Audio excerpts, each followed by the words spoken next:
If you don't know how language can be used to manipulate your thoughts, your sense of what is, what ought to be, and how to bridge the gap, if you don't have a sense of how language can be used to muddy up and confuse, kerfuffle your lens of interpretation and action in the world, then you leave yourself susceptible to finding yourself in the woke language matrix, at least in the modern era. And what I want this video to serve as is a red pill that helps you understand and see language for what it is. It is much more than merely a tool for communication, for me to take my ideas and plant them in your head and your ideas in my head.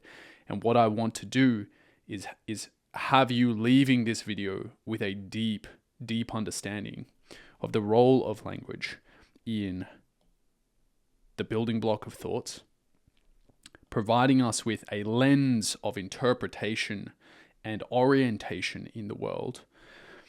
Yes, a tool for communication, and then also collaboration based on that communication, and then also problem solving effectively in a bid to overcome the suffering and limitation that is baked into being. And then what happens if we begin to put limitations on language? How does that affect our thoughts? How does that affect our capacity to communicate, collaborate, effectively problem solve, and then overcome problems, overcome suffering and limitation in the world?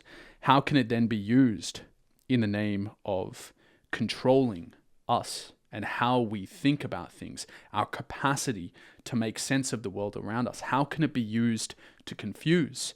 How can it be used to actually lead us to committing atrocities? This is not going to be a fun and playful episode, at least not for its entirety. I'm going to walk you through the first principles of language, and I wish I had learned this when I was much younger, but I'm going to walk you through the first principles. I'm going to answer, or attempt to answer, what is language exactly? What is the role that it plays in all of those different aspects that I've just mentioned?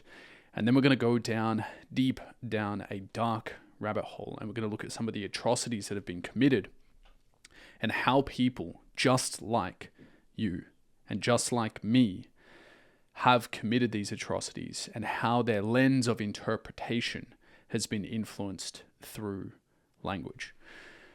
Okay, all of that said, buckle up.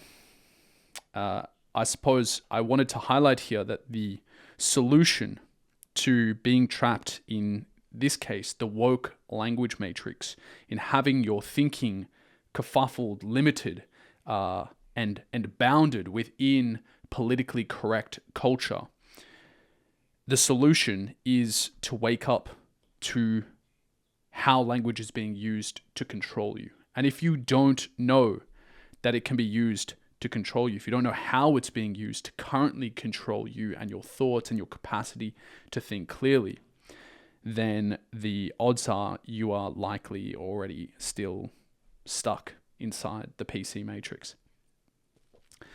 And the solution is awareness. So let us dive right on in. Follow the white rabbit, Neo. Let's do it. First principles. What is language exactly? What is language? You can just ask yourself this. What is language? Most people will say it's a tool for communication. Now, it's not that this isn't true. This is true. It is a tool for communication, but it is much more than merely a tool for communication. Let's go deeper down the rabbit hole. It is first and foremost a set of symbols, be they visual or auditory. Let me walk you through what I mean by symbols. All right. So over here we have you and your experience. This is everything that you experience as a conscious being.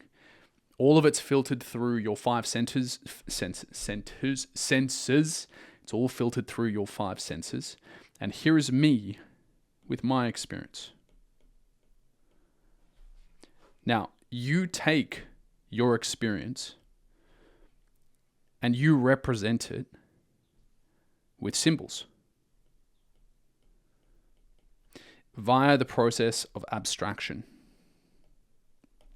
So to abstract is to take the underlying phenomena, the underlying thing, whatever it is in your experience, whatever this thing is in your realm of experience, and it is to abstract it out and then represent it with something else, right? In this case, it could be a marking on the page, right? It could be a written or visual symbol, or it could be a set of sounds that I make with my mouth. I vibrate the air via some kind of mechanical instrument that I have, which we refer to as a mouth. And those vibrations hit your ears, and you can then interpret that symbol as pointing to something down here in my experience, or in this case, in your experience. So there's your experience. You abstract or represent your experience in a set of symbols, which is language, which, by the way, is your thoughts. You think largely in words. And so I'll also add here, if you've watched some of my other videos, you can roughly categorize thoughts or ideas into 3 different categories or sets, right? You have ideas with respect to what is.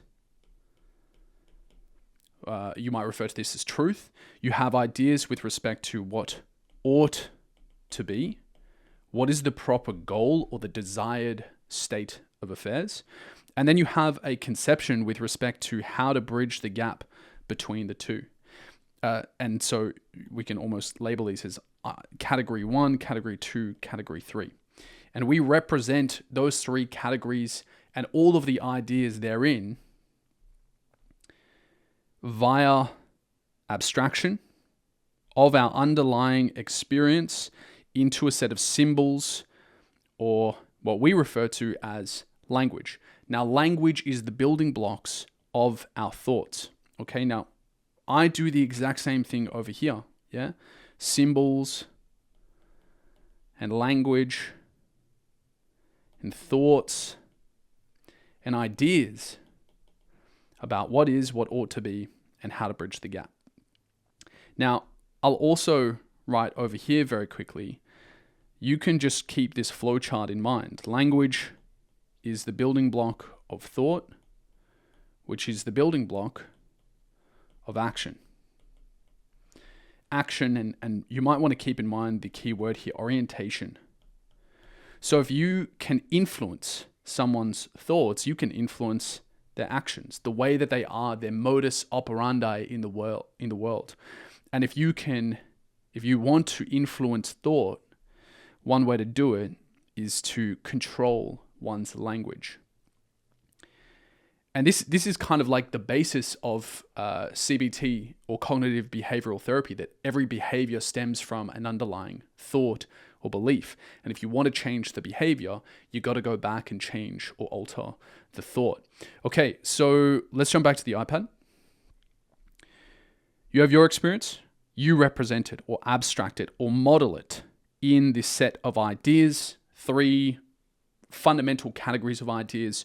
And then also within this, you're essentially testing out different courses of action, right? So to think or to represent up here, you have a model or a simulation of the world based on your experience. And you're running simulations with respect to what am I supposed to do here, right? Like, what's the best course of action forward? And I'm doing the exact same thing.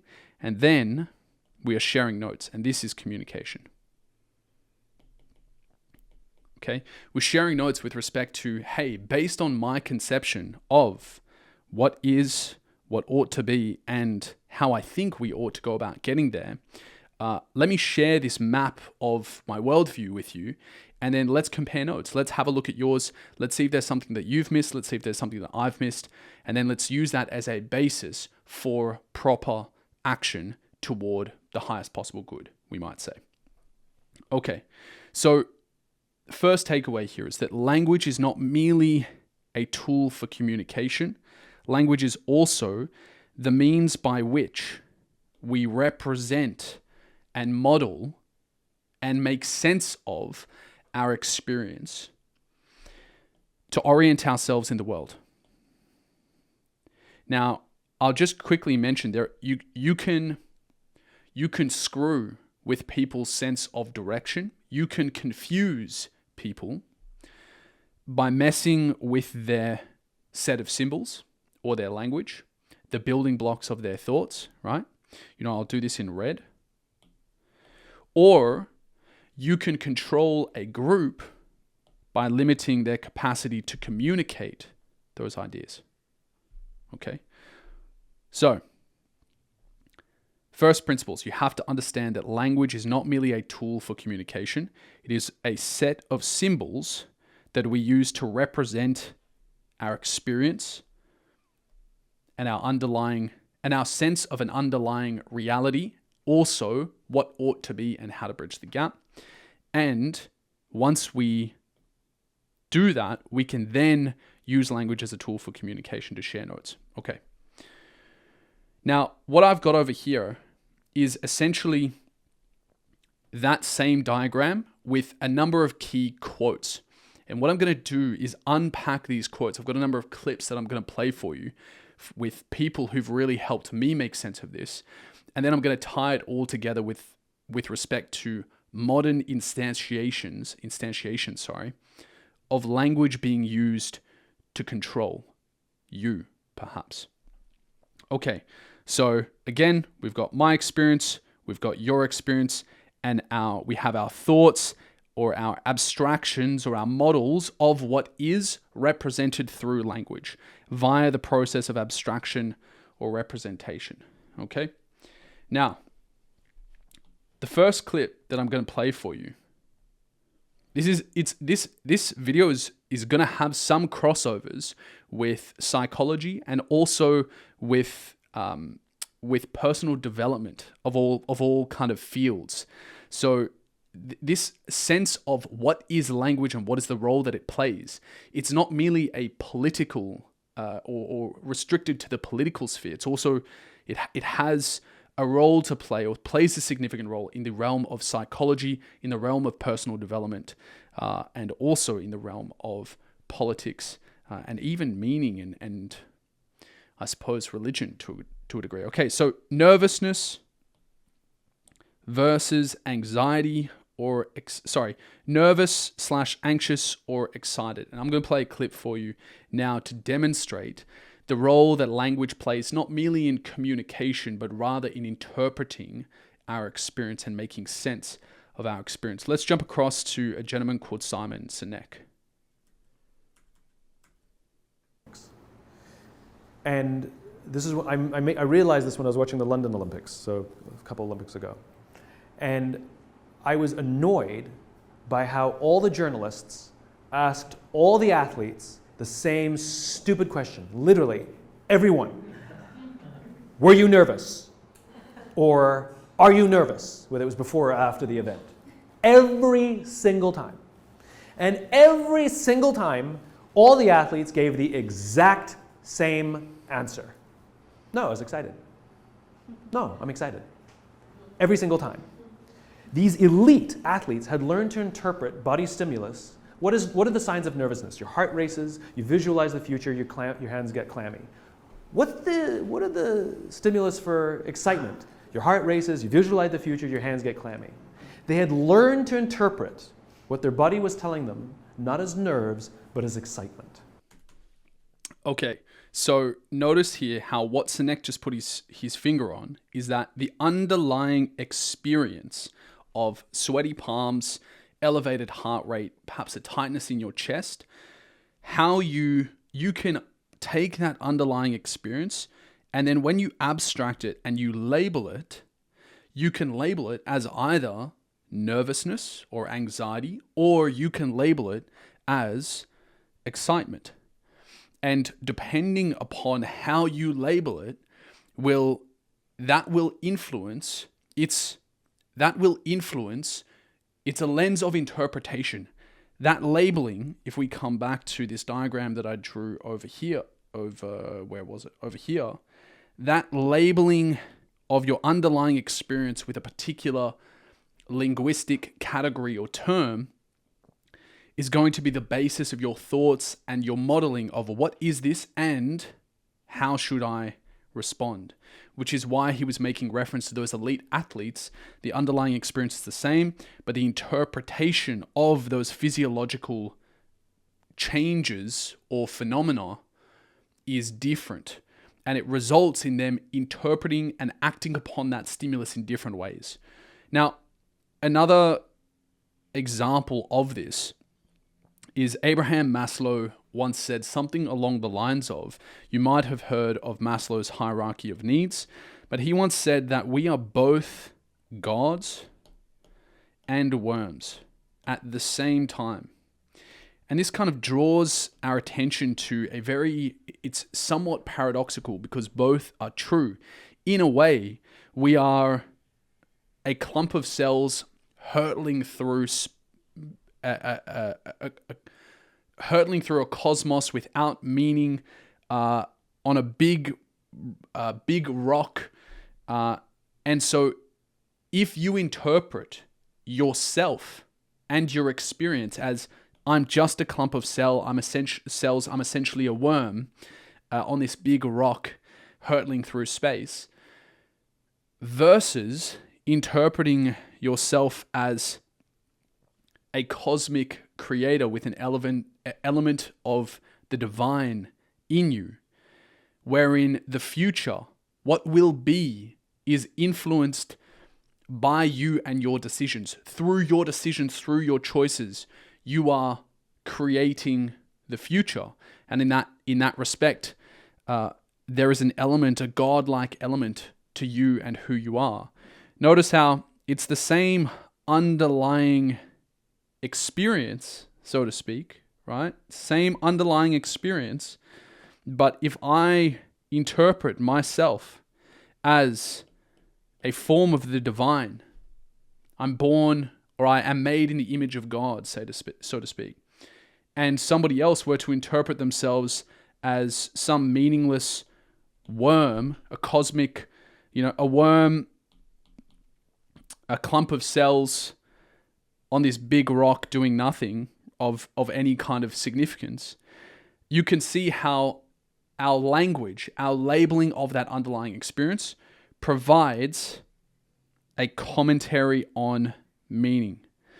So labels and definitions and categories are a commentary on meaning. That is, they have an implication baked into them on how to be. When you label yourself and your existence, your being, as I'm a meaningless clump of cells or a worm on this big rock of no real significance, that is a commentary in a way on how to be in the world.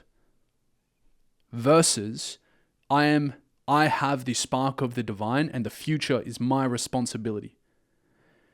Again, that is a commentary on meaning.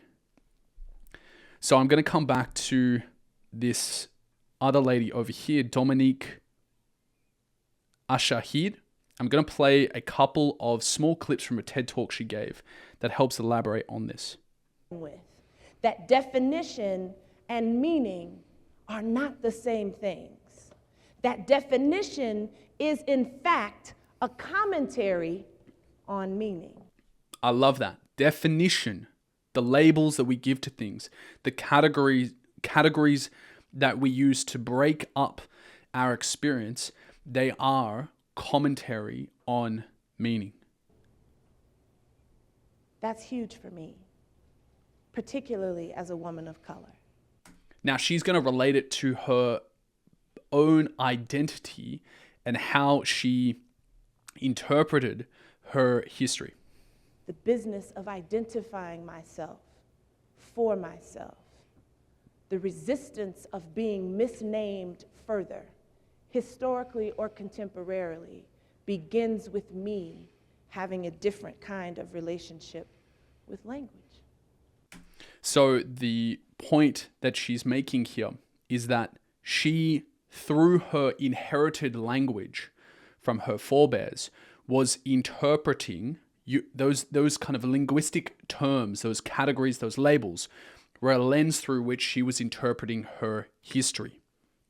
And she has undergone this process of taking the red pill and then owning her language, owning her lens of interpretation of what is, what ought to be, how to bridge the gap, and who am I?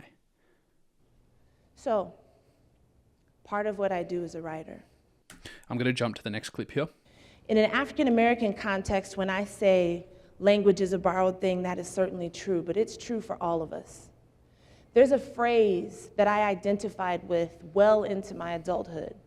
Just very quickly, what she means there by language is a borrowed, something that is borrowed. It's like we've inherited the lens of interpretation we've inherited the language from our forebears that serves as a lens of interpretation.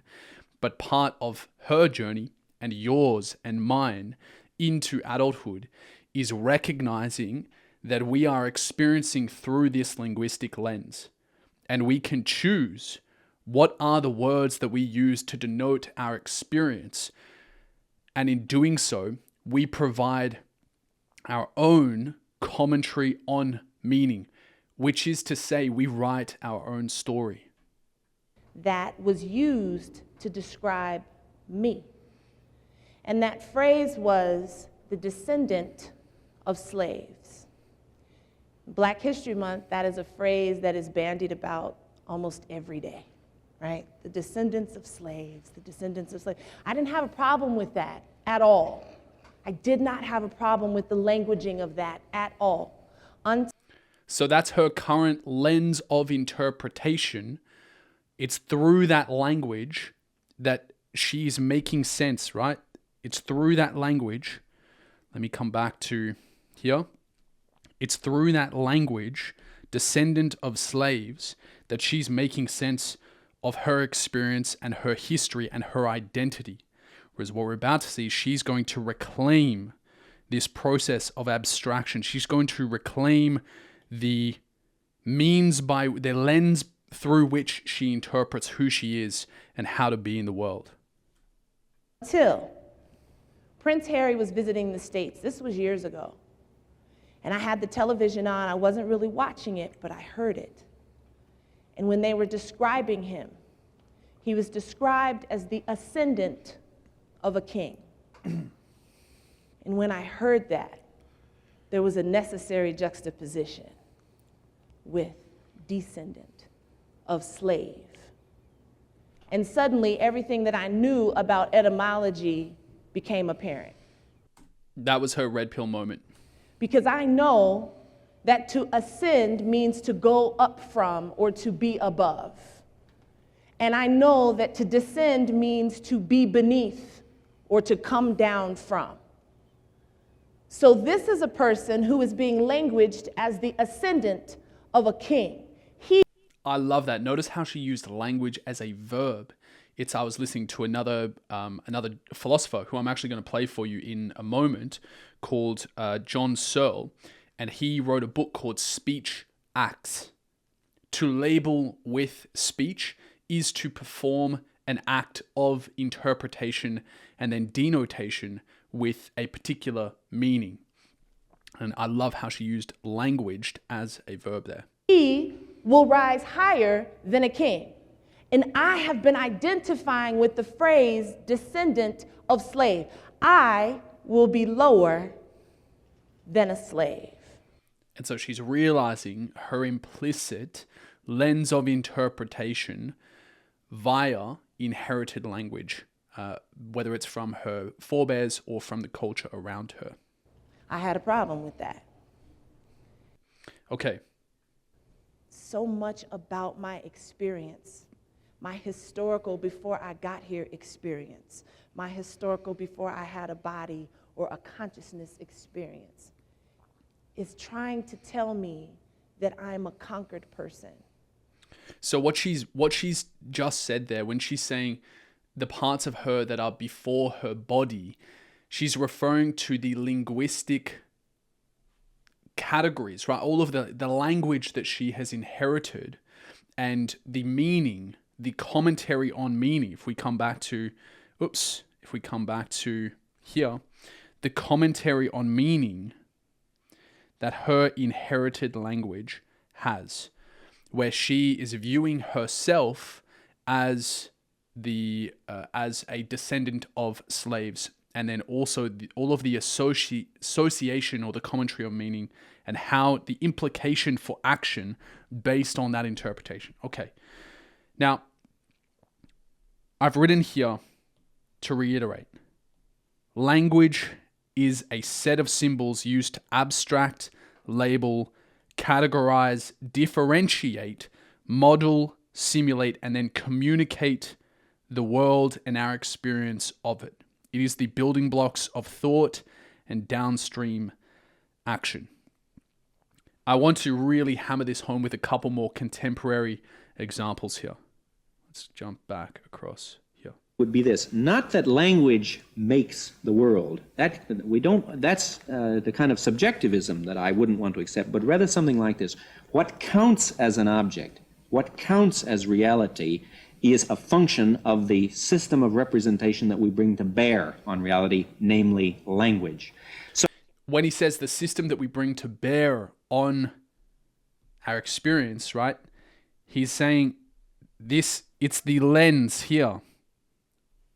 I hope that I'm on. No, I just realized I'm not drawing the right thing or showing you the right thing. So he's highlighting here that there is our underlying experience, and then we are bringing to bear on it this process of abstraction and representation with a set of symbols, aka language. That's what John Searle is saying here. So the world doesn't come to us all sliced up into objects and experiences. What counts as this object, or the same object, or as a book, or a table, or a glass, that is a matter of the categories that we impose on the world, and those are linguistic.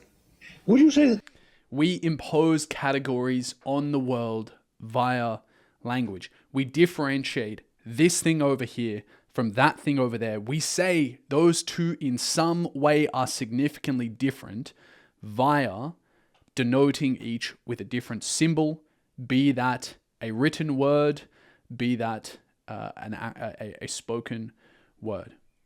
this is true of say, an everyday object? Now, I'm holding here a glass of water, and I'm having the simple experience of seeing a glass of water. Now, for me to have the experience of seeing a glass of water, it's not enough for me simply to be having certain visual data. I've also got to have the concept glass and the concept water. Precisely. And I've got to be able to locate this experience as coming under that concept.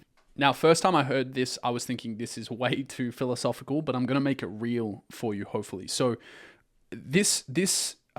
what he's trying to say is this could just be this like solid object which holds liquid. But by labeling it as glass, we label it as not just some random shape of a solid thing with liquid inside it. We label it as we label it with a commentary for meaning. We label it with, this is a thing that we can use to hold liquid to then drink from. That's what is going on. When we see this thing in that shape, we label it glass as a commentary for meaning to say what we're going to do with that thing is be able to put water in it and then take it and use it to drink. So commentary, definitions or labels or categories, again, as commentary on meaning. I think that's incredibly important to understand here. And I'm going to tie it in with a little bit of personal development in just a moment.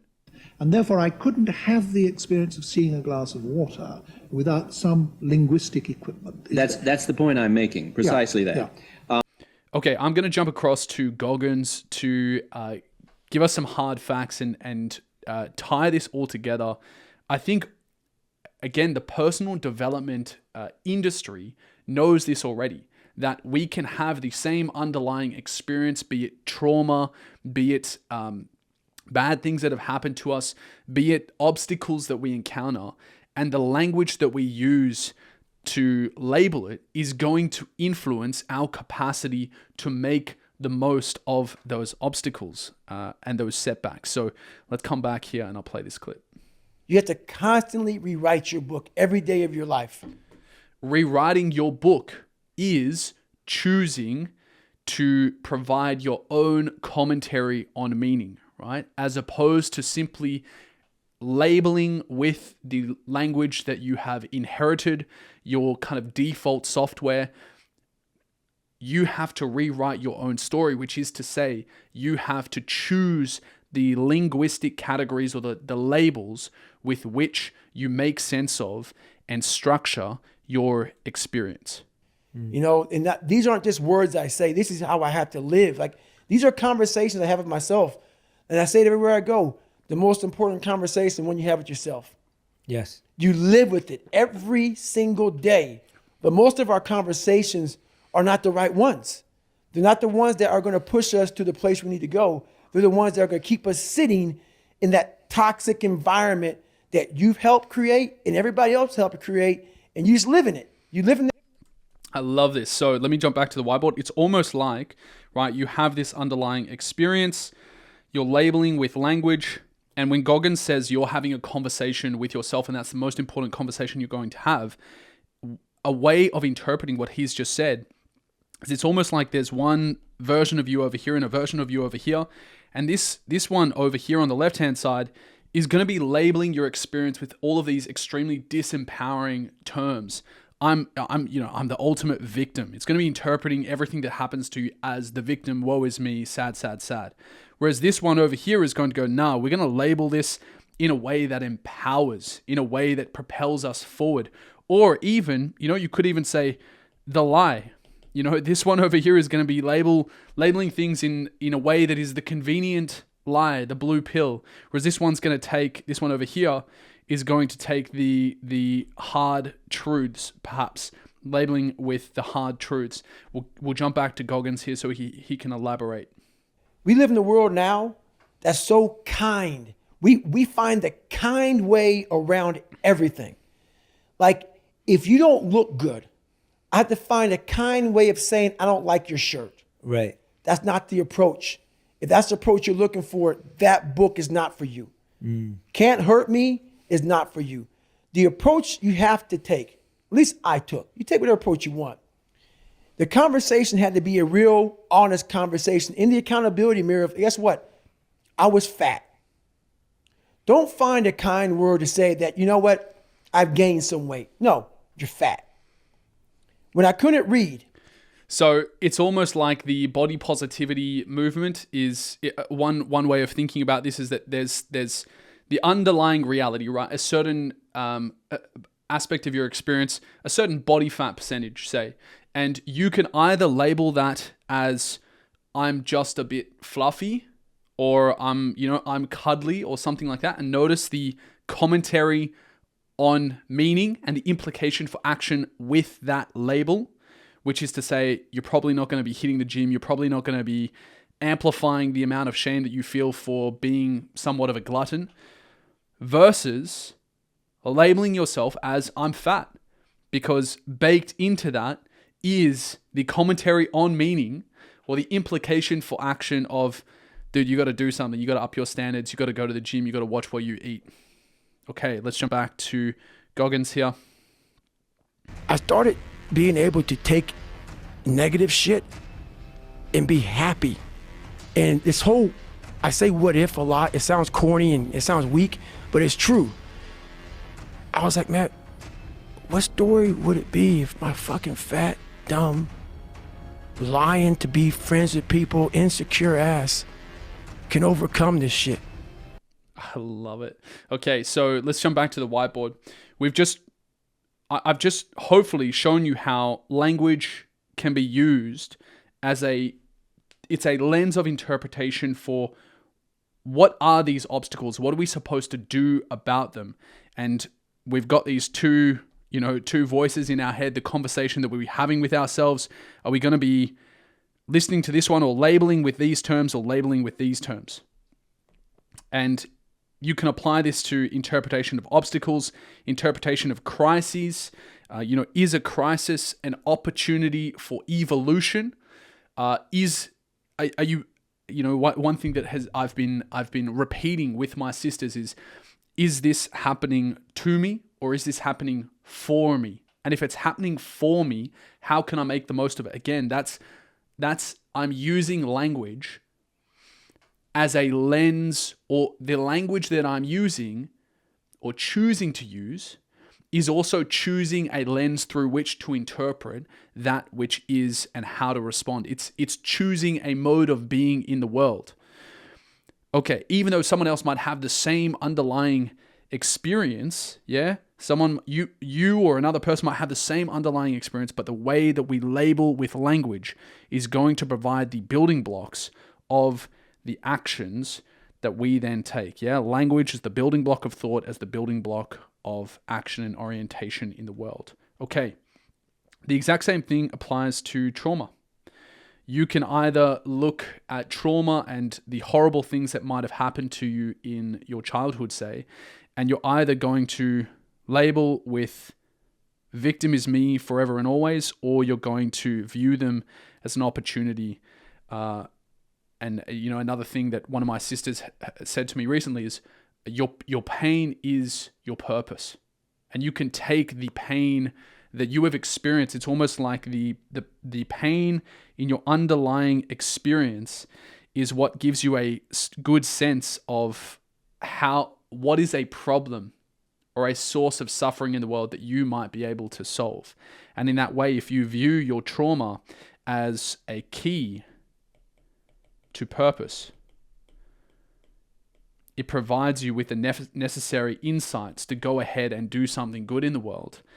You can see how that's a very different lens of interpretation compared to I'm the eternal victim, why me? And it's born of the language choices that you make to structure and make sense of your experience. Okay, now I've got one more example here, which is Tate. So let's jump back to here. That's the first thing. I didn't say depression isn't real. I said feeling depressed is real. But the idea that depression is going to strike you in your mind and there's nothing you can do about it, I think that is promoting helplessness amongst depressed people, and that's the reason they kill themselves. Okay, so the point that I wanted to make here was that I've been close with people who've fallen into this trap of internalizing depression, right? They'll say, I am depressed. Their identity becomes linked with this sense of feeling down, and they think that it's some kind of core aspect of who they are, some inescapable thing, some error with their biology, which is, you can ask yourself, okay, why choose that linguistic label? Why choose that label? Sorry, that's a bit of tautology. Why choose that label? Well, it lets you off the hook. It makes you a victim. It promotes that sense of helplessness that Tate was just talking about. Versus if you label it as I'm experiencing blah, blah, blah, a feeling of depression, instantly you sever that tie, right? You sever that tie of identity and depression. And instead of internalizing it, something that lets you off the hook, instead, maybe there's actually a part of what you're doing. Maybe there's something that you're actually doing that's leading to this sense of I am down. It's your body telling you that you are not moving in the right direction, and maybe you ought to listen to that, as opposed to simply accept it as something that is hopelessly outside of your control. All of this to say, and reiterate again here, that language is a set of symbols used to abstract, label, categorize, differentiate, model, simulate, and then communicate the world and our experience of it. It is the building blocks of thought and downstream action. It is the lens of interpretation through which we structure and make sense of our underlying experience to then take action in the world. Now, one of the quotes from John Searle, the philosopher that I showed you just before, language creates categories with which to structure our experience. I've kind of touched on that already. Now we're going to come back to the Nazis and the Japanese and the rape of Nanking, and also Marxism and neo-Marxists, and how language is being used in the modern era to potentially control you, your actions, and your thoughts. But before we get there, I want to go deeper on some of these ideas. We think, this is a beautiful quote from Alfred North Whitehead, we think so our ideas die instead of us. These symbols, language, we need language to abstract the underlying experience and to create models of what is, what ought to be, and how we can get there. And when we think through things, when we reason our way through problems, to be reason able, is to have the capacity for abstraction. It is to have this set of symbols that is language. And then it is to run simulations and models with respect to different courses of action, assessing their outcomes, and then deciding, is that what I wanted to happen? Then, once you've done that, once you've run the simulations with respect to different courses of action, you can then communicate your notes and your ideas with other people. And I can critique yours, pointing out knowledge gaps, pointing out errors and inaccuracies in your worldview and your simulations, and then your conclusions with respect to the proper way forward. And you can do the same for me. Which is to say, or to highlight, I suppose, if we come back to here, language's central role in communication, yes, in thinking, right? We've touched on thinking, we've touched on orientation, interpreting, making sense of our experience. We've then now touched on communication and collaboration with respect to PS or problem solving. If we want to effectively collaborate, to identify problems accurately, to then hypothesize different solutions and courses of action to get us there, and then we want to vet those solutions to assess which one we should actually pull the trigger on, then what that means is it gives us this superpower to think. It is to think so that our ideas, those different courses of action, those little mini avatars, those mental avatars of us living out different courses of actions in these simulations, they can die instead of us. They can make the errors instead of us. Now, I once had a student ask me, fewer words, why is it important to have a large vocab? And a younger me as well would have said, it doesn't matter. Well, it doesn't matter. And, there's an element of truth to that. But also, to have fewer words or to be limited in your language is to essentially have a lower resolution when it comes to structuring and making sense of your experience. Think about if you only had 5 words that you could use, 5 symbols up here that you could use to communicate the infinitude and the infinite complexity of your experience and everything in it and what you should do about it and how we should coordinate together as a team or as a collective, as a society. If we only had 5 symbols to do that, we'd obviously be extremely limited in our language and then also our capacity to collectively problem solve together. To have fewer words or fewer symbols is to have a lower resolution, is to have a poorer capacity to orient ourselves in the world and take proper action. And I thought a great example of this was this. What is this? Is it a rat? Is it a cat? Is it a tree? I once had someone say that. Is it some kind of, I don't know, like some kind of blanket? Whatever it is. The point being, you can't tell exactly what this is and how to treat it. Just take the example of rat and cat. You're going to treat a rat and a cat very differently.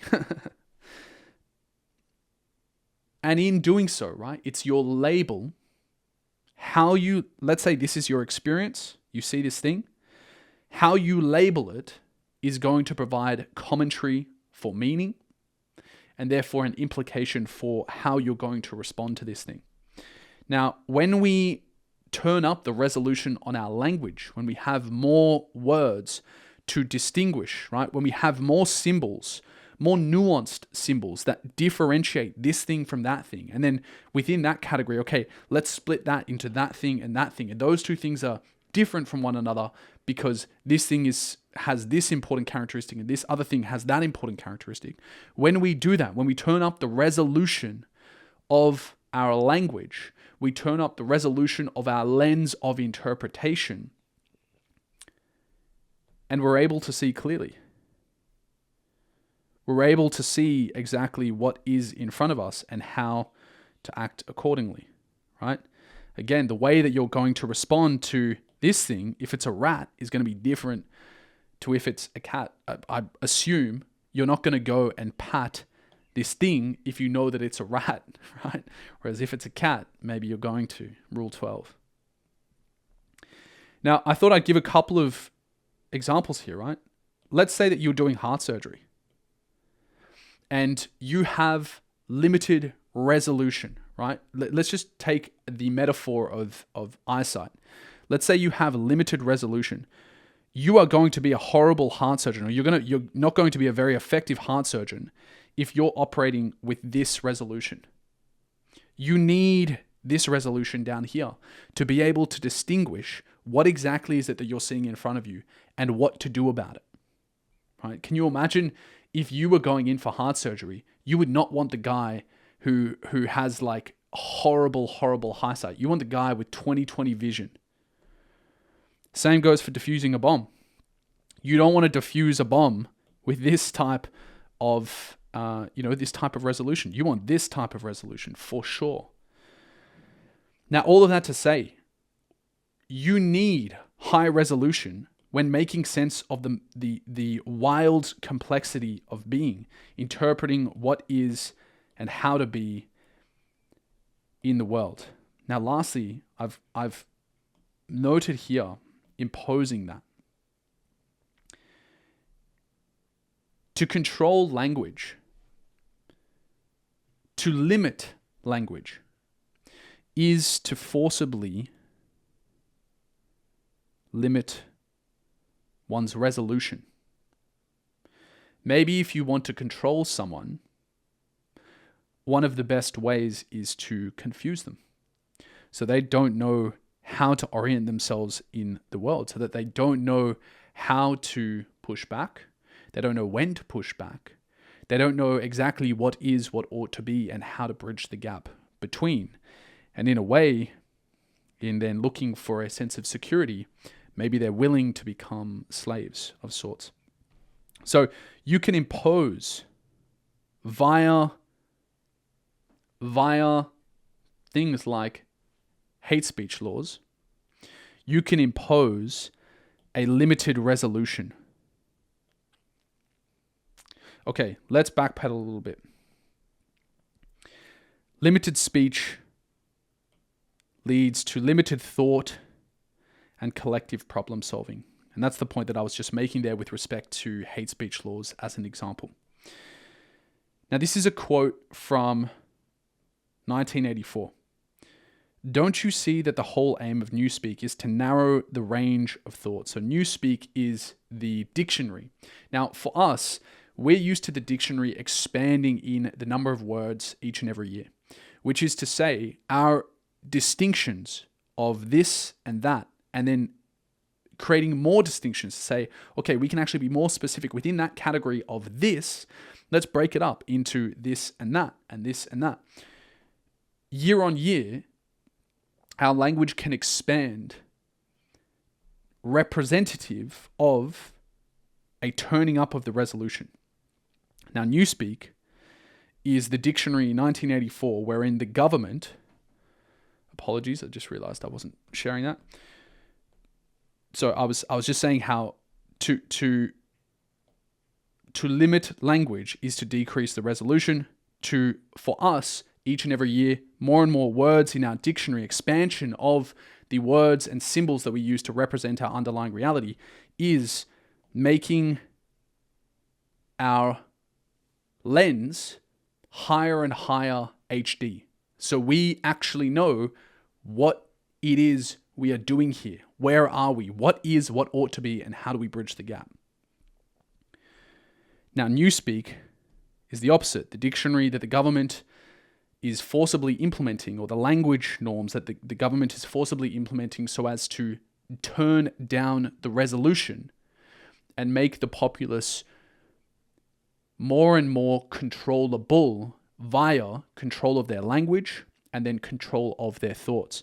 In the end, we shall make thought crime literally impossible because there will be no words in which to express it. Now, I'm going to play a clip from the movie here. It's a beautiful thing, the destruction of words. You won't have seen the dictionary, 10th edition yet, Smith? It's that thick. The 11th edition will be that thick. Well, the revolution will be complete when the language is perfect. The secret is to move from translation to direct thought to automatic response. No need for self-discipline. Language coming from here, not from here. Excuse me for intruding, but what you're saying is that we should be rid of the last vestiges of Goldsteinism when the language has been cleaned. I couldn't be more in agreement with you, brother.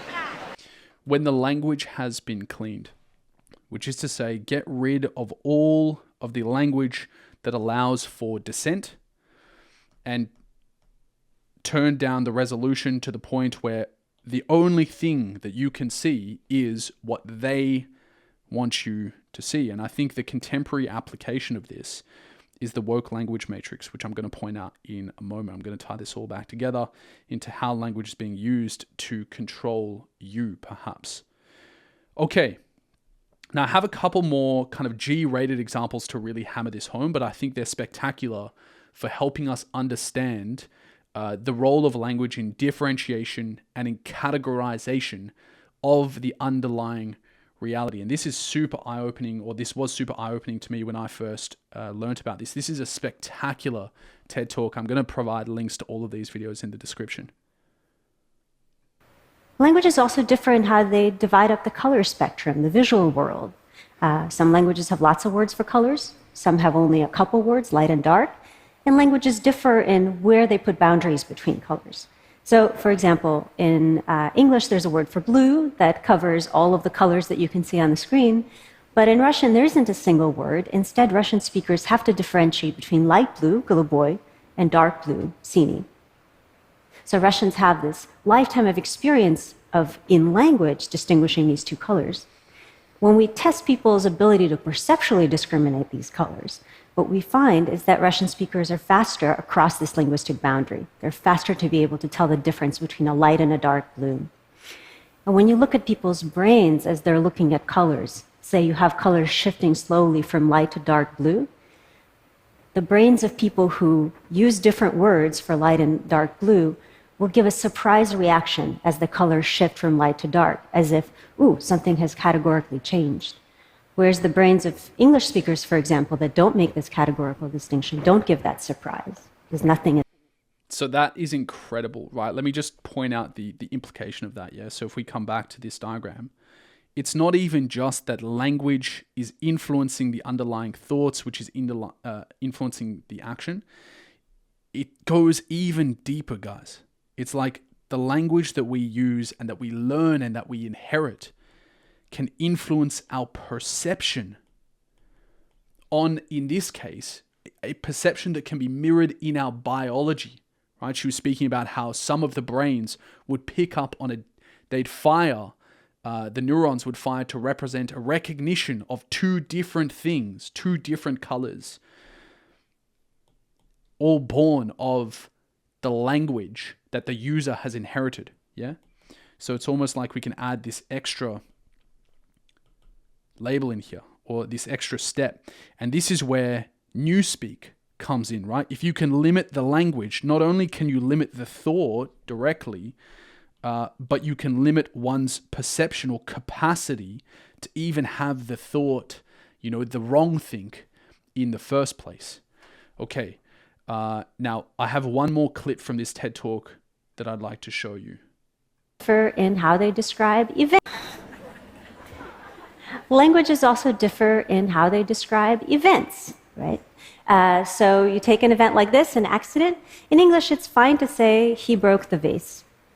In a language like Spanish, you might be more likely to say the vase broke or the vase broke itself.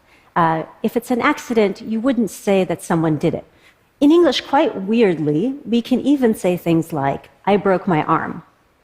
Now, in lots of languages, you couldn't use that construction unless you are a lunatic and you went out looking to break your arm and you succeeded, right? If it was an accident, you would use a different construction. Okay, so the point being here that our language, the building blocks of our thought, can influence our perception and our focus. And we kind of already know this, right? If we come back to the examples of in the personal development sphere, Goggins, and the way that he writes his story through the labeling of his experience in an empowering manner. It shifts his focus. It provides a different commentary on meaning as compared to someone else who could have the exact same experience but use different language choices to label it and then provide commentary on how they're supposed to live their lives and the story that they are going to live out. Okay. Now, this is your trigger warning. We're now going to be taking everything that we've just been looking at and we're going to apply it to the Nazis, to the Japanese in the context of Nanking and their pillage of the Chinese. We're also going to be taking a look at Marxists and contemporary Marxists or neo-Marxists.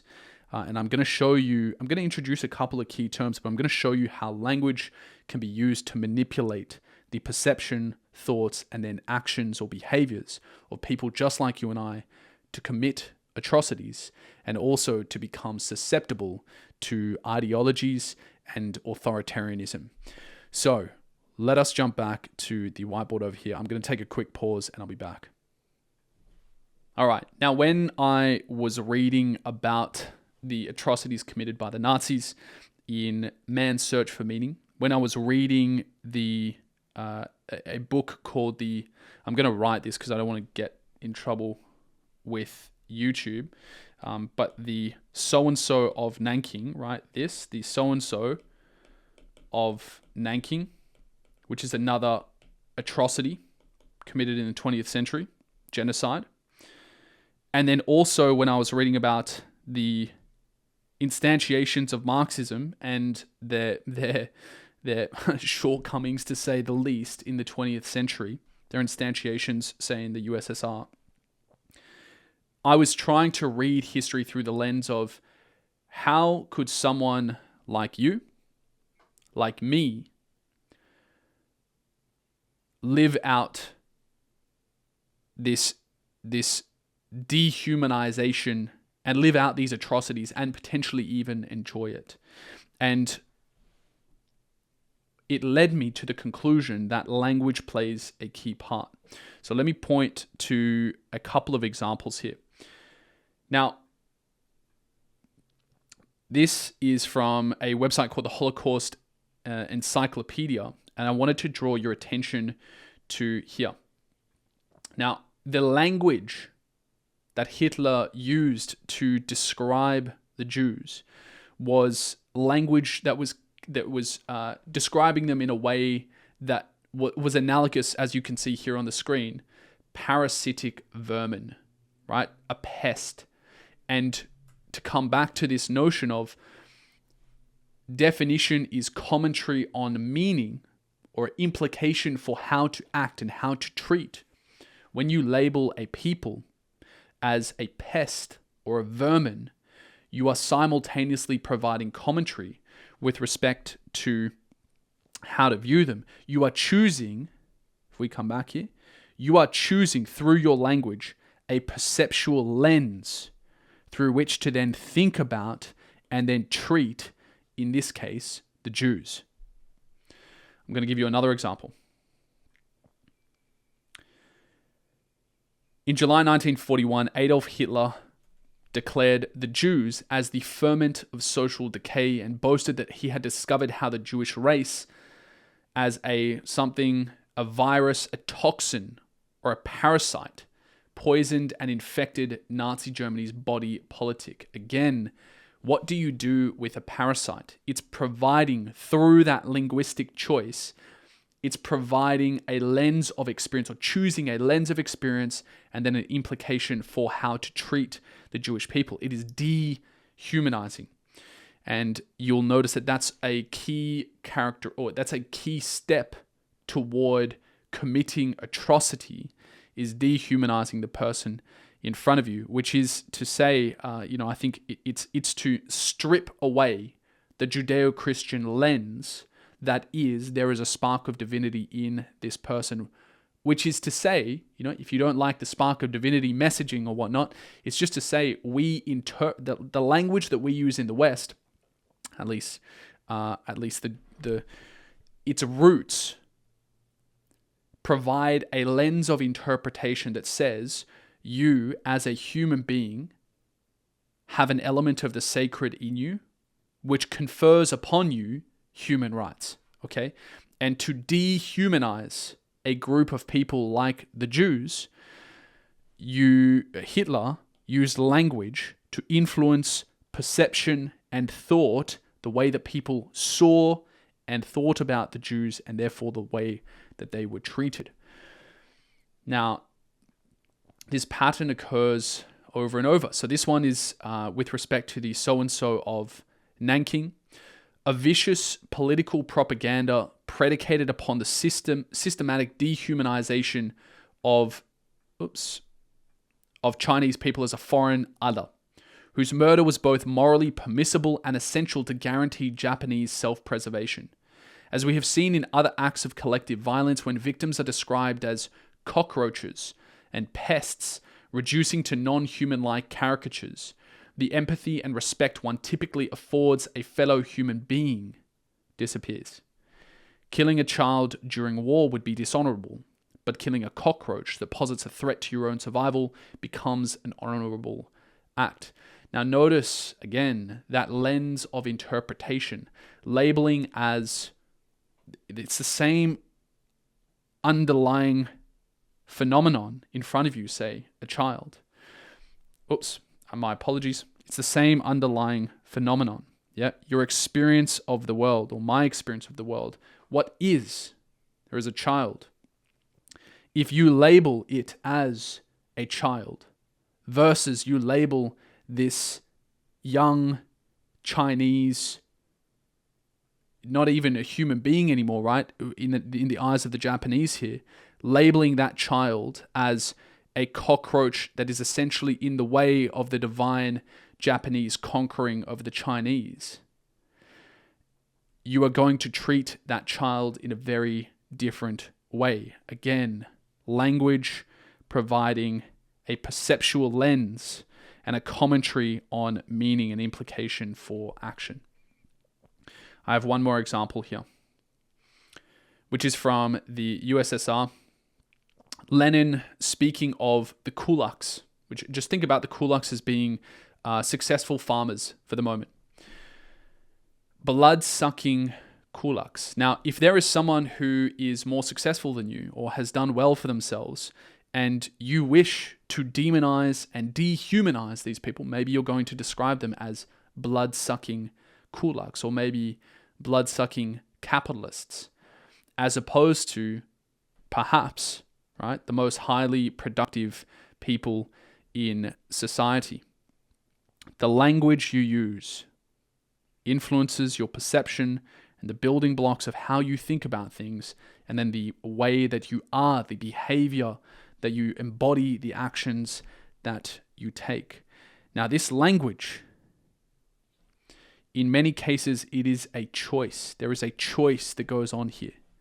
There is a choice because you have a choice with respect to your lens of interpretation, right? Just as Goggins was choosing how to interpret his childhood and all of its suffering, we have a choice with respect to how we label our underlying experience. And that choice is going to be the building blocks of our story.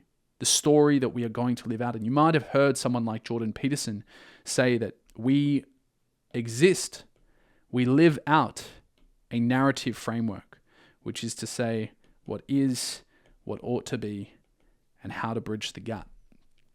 Our story is baked into the language choices that we make. To consciously write your story is to choose your language wisely, as opposed to merely inheriting the language of your forebears or the surrounding culture. Okay, it's through these linguistic choices that the Nazis, the Japanese, and the Marxists provided a perceptual lens through which atrocities became not so. It was a choice of lens that conferred upon either the Aryan race or the Japanese, or in the case of Lenin, the Marxists.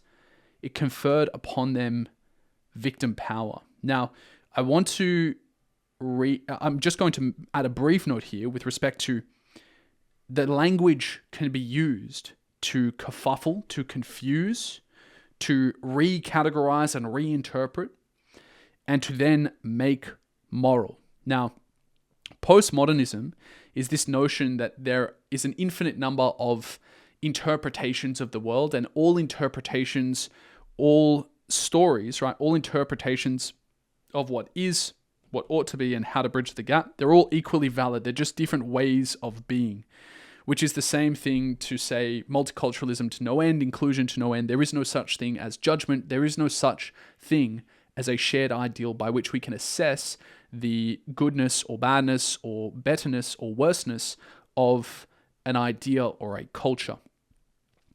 Now, postmodernism has been used to legitimize the recategorization or interpretation of acts that we had previously agreed upon as being immoral. And I'm going to give you some examples here from modern day anti-racism, which, when you unpack the language that is being used to kerfuffle your thinking, you will realize that modern day anti-racism is, by Martin Luther King's definitions, racist. And it's being used to confer upon a self-identified group of victims power and privilege. So, I'm going to read you a segment from a short passage to unpack this in a little bit more depth. Victim power or victim privilege. I think this is a very important concept to get clearer. I'm going to mark up here as well in case I need to. I'll grab my little highlighter. Okay.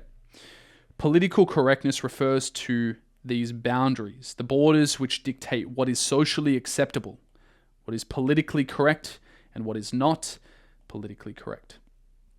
But with a weakened mooring in reason and a sense of responsibility, the boundaries of political correctness are now being increasingly defined by those who take the most offense or those who claim the most vulnerability or oppression, hence the expression Oppression Olympics. Again, victimhood. Now, this is a segment from a larger piece that I'd written, hence the again, but victimhood these days brings with it power, victimhood privilege, we might say. The power to silence, the power over another's language, their speech and expression. And this self-identified victimhood, these oppression Olympics, this has become the politically correct but degenerate means by which we behave like the antisocial tyrant. So if I say to you, I don't like what you're saying, I don't like what you're doing, I want to limit what it is that you can say because I find it offensive, anyone and everyone who's reasonable is going to say, grow up, buddy, you're like too bad. As soon as I identify as a professional victim, all of a sudden, and this the problem, it's not just the self-identified victim's fault. It's our culture's fault for incentivizing self-identification as victimhood or as the victim. So we're incentivizing the creation of self-identified victims which are behaving like antisocial tyrants. They're using a victimhood identity to enforce political correctness, which is to say to enforce what can and cannot be said, which is to say to place limitations on language. And hopefully you can link this all up here, right?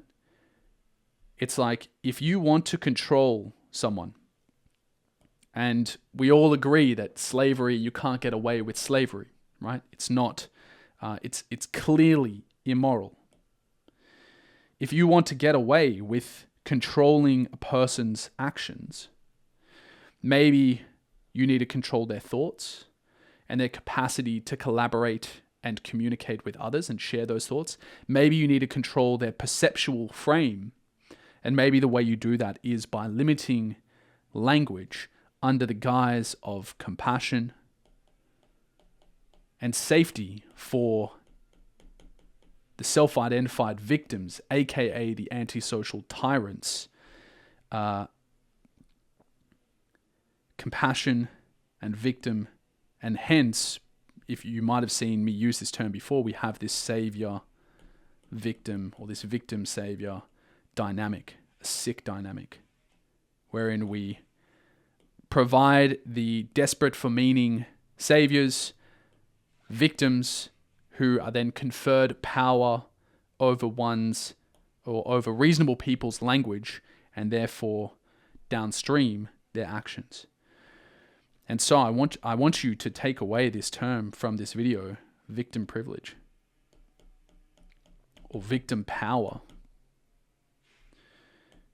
And again, it's not just the victim's fault here, right? That we are getting young people identifying as professional victims, but we are incentivizing young people to use language that self-identifies as the eternal victim, the fundamental victim, and in doing so confers upon them privilege and power. Okay, let's come back to, I had one more part of this piece that I wanted to read you with respect to anti-racism. So, actually, I'm going to read you each of these parts. I'm going to read you this part with respect to postmodernism first. To complicate things, we're having trouble even finding common ground that there is an objective reality, to categorize true from false, real from not. And again, this seems to have postmodern roots. And if you're not sure why people choose to believe something that seems so blatantly obvious to you and your senses, that is to say, they're choosing feelings over facts, then ask yourself how such a belief serves them, for sometimes we put the cart before the horse. We do not ask ourselves genuinely, what do I believe to be true? But rather we ask ourselves, what would I like to be true, so as to rationalize or moralize a behavior that I would otherwise know to be immoral. If there is no such thing as an objective truth, there is no such thing as a proper goal. We live in an anti-real nihilism that says all there is power. Your story, your moral framework, your claims to truth, they're just tools that you use to acquire and maintain selfish power. And therefore, no matter what evidence you put forward, your claims to truth are just as valid, whatever that means, as mine. These are the perks of postmodern anti-realism. Again, the tyrant justifies and moralizes the use of force under the guise of inclusion and protection of the vulnerable and marginalized. It is a choosing of language, a choosing of a lens of interpretation, so as to kerfuffle your perceptual lens, the building blocks of your thoughts and your downstream action, so that you start to think that control over language is the compassionate thing to do, is the moral thing to do. And yes, you should use someone's preferred pronouns, and if you don't, you're a bigot. Now, I want to apply this I'm going to apply this to both transgenderism and also modern day anti-racism. So I'm going to read this passage. We think largely in words. Limit words, limit certain categories, and you limit and impinge upon clarity of thought and the communication of these thoughts. And again, victimhood pathologizes here. In the name of inclusion to no end, certain categorizations are currently being condemned as politically incorrect, socially unacceptable, and thus their categorization comes with the implicit threat of, at best, demonization, and at worst, violence in the name of self-defense or protection of victims from the dangerous. There is an ongoing attempt to neuter, to castrate free-thinking individuals, to break them, to make them fall in line, intimidated into silent submission,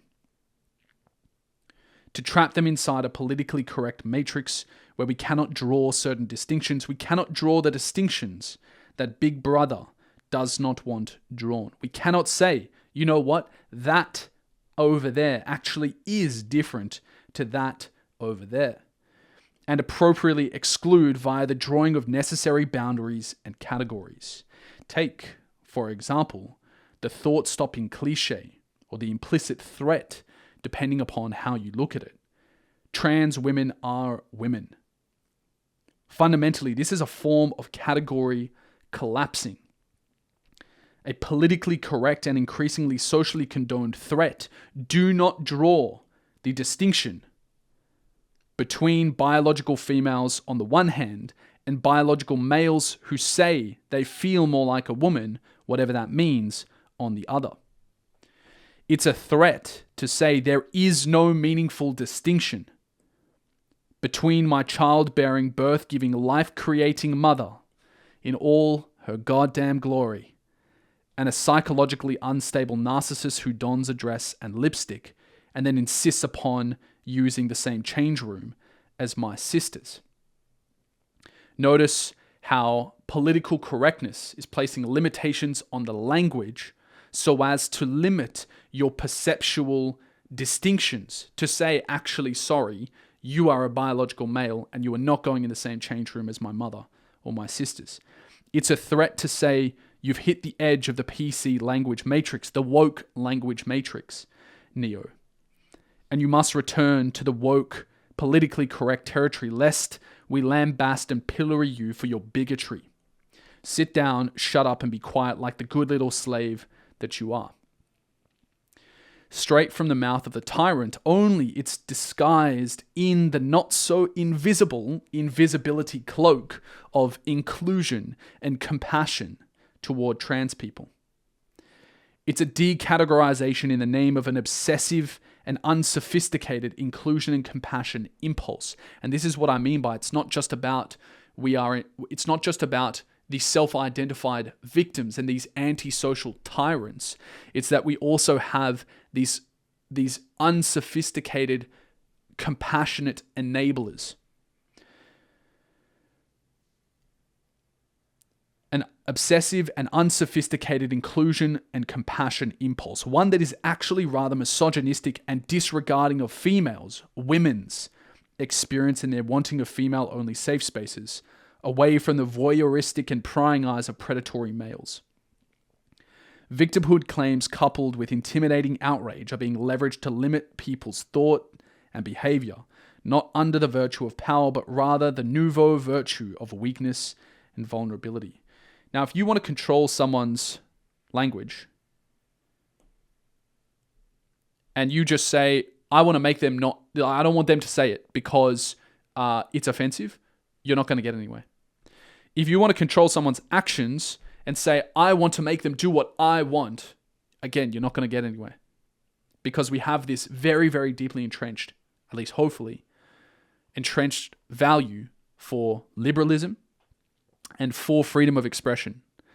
But we have to be careful to not let that go and to not let it slip unconsciously because we are trapped within this woke language matrix wherein power grabs over our language are being rationalized and moralized as compassion and inclusion toward these victims. Okay. Now I want to show you how language is being used to control a perceptual frame. And again, notice how, like, the theme here, language to control or influence perception and thought, right? Whether it be in dehumanizing particular groups, be they the Jews, be they the Chinese, be they the kulaks, be they young white boys, and all of their privilege. And that is being used to then moralize or make moral action that we would otherwise instinctively and intuitively condemn as immoral. Like, for example, the discrimination for or against somebody based on their race.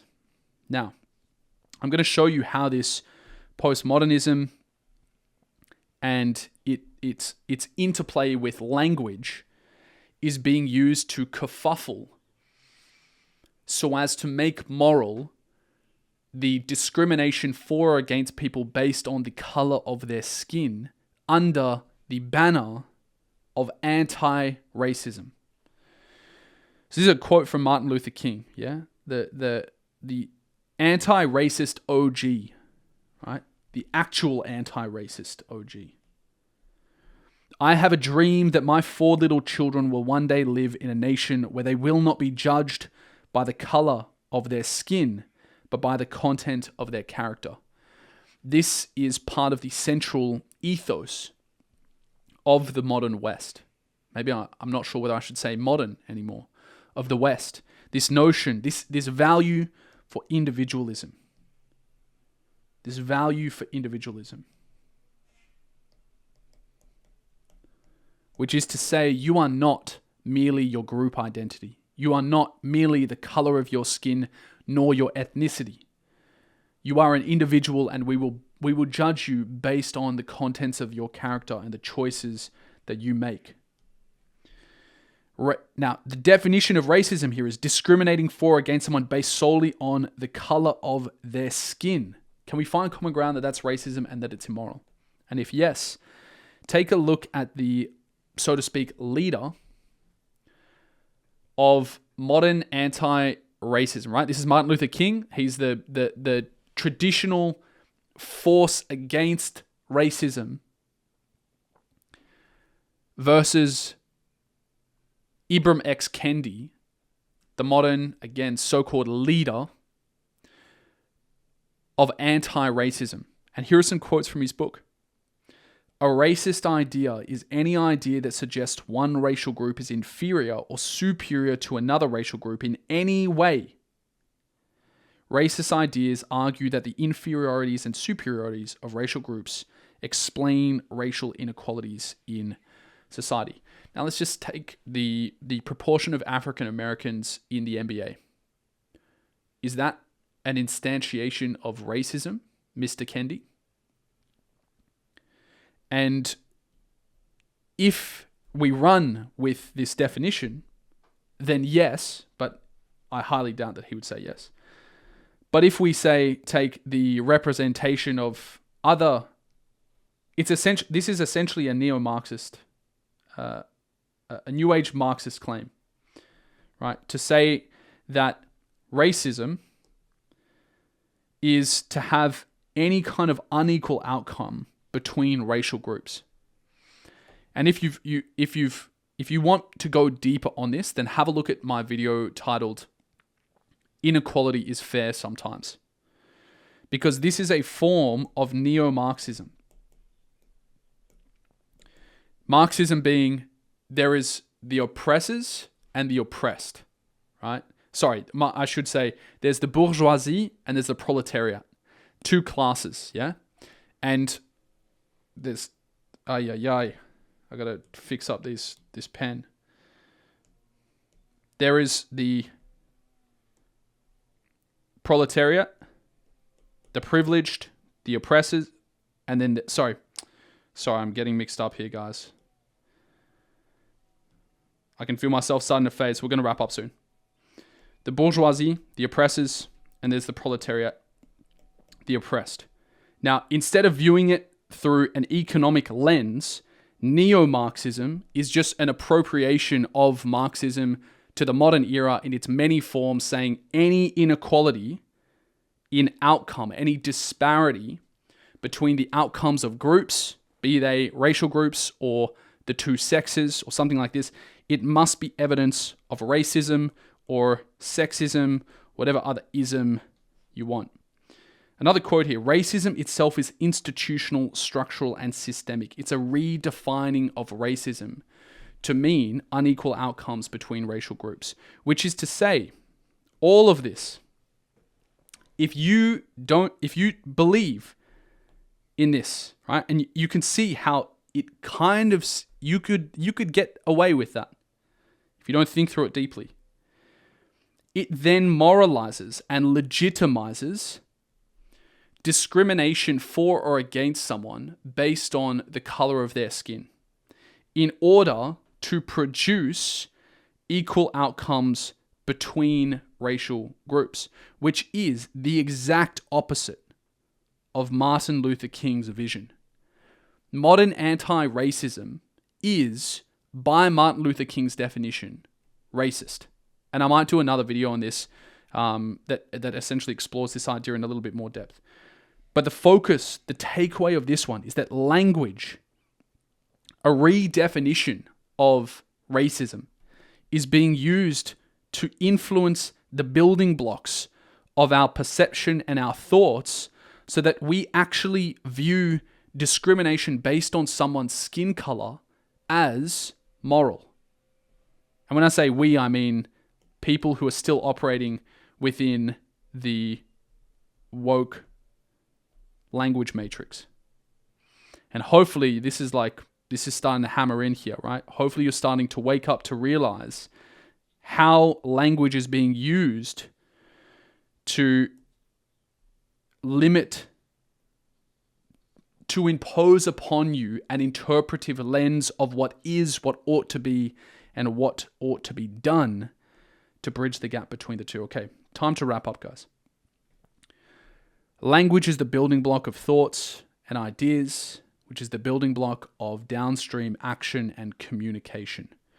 And we might even add in here perception, right? And that's why I wanted to show you that video of, you can see how, you know, this video here with respect to how language can actually influence our perception, in this case of colors, but you can apply it more generally, or that same principle of language as the building block of our interpretive and perceptual framework that then is the building block of our thoughts and is then the building block of our action, our orientation in the world, and also our sharing of ideas in the form of communication. Language is a lens of interpretation and action, and therefore a powerful tool for control via perceptual influence, via confusion, and via also limiting communication with something like hate speech laws. The tyrant, the modern tyrant, doesn't say, I, the strong, will rule over the weak. The modern tyrant says, I'm here to save the vulnerable. I'm here to save the oppressed. Or they will actually say, I am the vulnerable, I am the oppressed, and therefore I'm entitled to limiting the liberty of those bastard oppressors, those privileged. To impose language is to impose a lens of interpretation and action. Okay. I think that's a good place to wrap up. So, all of that to say, I hope that this has opened your eyes to language's central role in thought, and perception, as well as the language you use as a commentary on meaning of your underlying experience. You are writing your story. You are writing your story through the language choices that you make. And then we as a collective are writing our story as a culture through the language choices that we make. We are providing a commentary on meaning, a lens of interpretation of what is, what ought to be, and how we are going to bridge the gap together. We are doing all of that through our language choices. We are toying with hate speech laws, including here where I am in Victoria, Australia, under the banner of compassion, inclusion, and protection. But that is exactly what the modern day tyrant, if they wanted to get away with limiting dissent, that's exactly what they would do. Language's role in collaboration and in effective problem solving. I want to leave you with this. If we want to effectively put our finger on problems, sources of suffering in the world, born of our limited being that we could potentially overcome together, we need language so as to make sense of and then compare notes. Limitations on language are limitations on your perception, thoughts, and then your downstream action. If you are the smart tyrant, right? Just think about this. If you were the smart tyrant, language, perception, thought, and action. If you were the smart tyrant and you want to control someone, you want to control their behavior, you go straight for this, you're going to get stopped. People will label immoral, easy peasy. You want to be cunning about it, right? You want to be cunning about it. You're going to come over here under the guise of compassion, under the guise of inclusion, under the guise of anti-racism, under the guise of, you name it, equality, equity, multiculturalism, trans rights. You're going to use all of this to limit people's language, their capacity to perceive and to make necessary distinctions, say, for example, between a biological male and a biological female,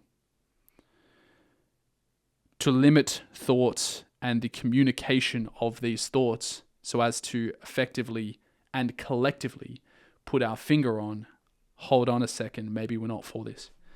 You want control in the modern era? Go for the language. And so, I suppose the moral of all this is